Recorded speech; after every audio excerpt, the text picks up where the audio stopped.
This is वो कृष्ण सिंह, सो अमृतत्वाय कल्पते। ऐसा व्यक्ति अमृतत्व को प्राप्त हो जाएगा। ऐसा व्यक्ति, आज से 90 साल पहले की बात बता रहा हूं, 3 गोल्ड मेडल भारत को दिलाए थे किसी ने, जो जादूगर था। 3 ओलंपिक्स में गोल्ड मेडल भारत के जादूगर ने दिलाए थे। लांस नायक बाद में बना था मेजर ध्यानचंद। मेजर ध्यानचंद ऐसे जादूगर थे। नीदरलैंड में भी उनकी हॉकी तोड़ी गई थी, ये देखने के लिए कि चुंबक तो नहीं है इसमें। जर्मनी में उनकी हॉकी तोड़ी गई थी, ये देखने के लिए चुंबक तो नहीं है उसमें। ऑस्ट्रिया के अंदर, ऑस्ट्रेलिया नहीं बोल रहा, यूरोप में ऑस्ट्रिया के अंदर 4 हाथों में हॉकी देकर के उनकी मूर्ति बनाई गई, ये दिखाने के लिए कि एक हाथ से नहीं, ये 4 हाथ से हॉकी इतनी तेज चलाता है। जो इंसान 4 हाथ से चलाएगा उससे ज़्यादा तेज ये एक इंसान एक हाथ से चलाता है। 1928 के अंदर एम्स्टर्डम में, 1932 के अंदर लॉस एंजलिस में और 1936 के अंदर बर्लिन में 3 बार भारत को गोल्ड मेडल दिलाया था। हिटलर भी उनका बहुत कायल था, पूरी दुनिया उनकी कायल हो चुकी थी। सबसे सक्सेसफुल कैप्टन थे हमारे। आजकल जो हमारे इंडिया और पाकिस्तान का भी एशिया कप का मैच हुआ, हमारे बैट्समैन जितने बल्ले से रन बनाते थे उतने ही हॉकी से गोल मारा करते थे। इन्होंने अपने करियर स्पैन में 1000 गोल मारे थे। इनको ना बोला, मैग्नेट मैन बोला जाता था वहां पे अखबारों में इनको। मैग्नेट मैन ऐसे थोड़ी बन जाता है, जो तपस्या करी नंगे पांव खेलते थे। ये जो तपस्या इन्होंने रेत के अंदर नंगे पांव खेल खेल करके 16-16 घंटे, सवेरे 4 बजे चालू करते थे और रात को 8 बजे खत्म करते थे। 16 घंटे की प्रैक्टिस पे गोल्ड मेडल आया था भारत में। सारी सुविधाओं के अभाव के अंदर ध्यानचंद ने टीम तैयार करी थी। इसमें सुख और दुख, मान और अपमान सब कुछ आया था, सब कुछ हो चुका था।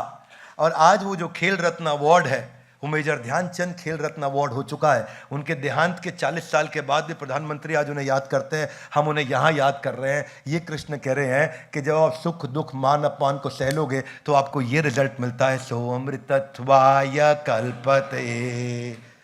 आज क्यों चाणक्य पंडित हजारों साल बाद भी याद किए जाते हैं? क्यों? क्या चाणक्य पंडित ने कठिन समय नहीं झेला? जंगल में रहे जिंदगी भर, मालूम है आपको। राजा ने उनको मार के निकाल दिया वहां से, बोला इसको खत्म कर दो, मार दो, बर्बाद कर दो, जेल में डाल दो। और जंगल में जाकर के रहे चाणक्य पंडित जीवन भर। जंगल के अंदर वो गरीब औरत मूरा, उसके बेटे को ट्रेन किया।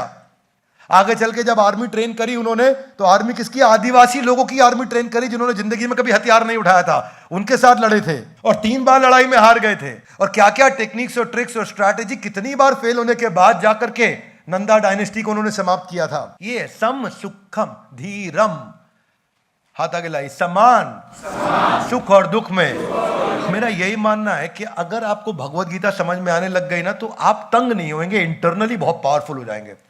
इसीलिए मेरे को एडिक्शन है इसके साथ में।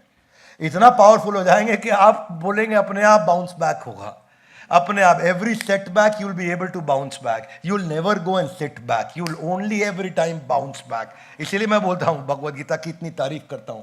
कई बार लोग सोचते हैं विवेक बिंद्रा का हिंदू एजेंडा है, RSS agenda, BJP. Nonsense, nonsense. मेरा एजेंडा तुम्हारी जिंदगी ठीक करने का नहीं है तो चैनल बंद कर दो। अपनी जिंदगी ठीक करनी है तो देखो, भगवान आपको अमर बनाना चाहते हैं, आप बकवास कर रहे हैं आज भी छोटी मोटी। नहीं चाहिए अपने को।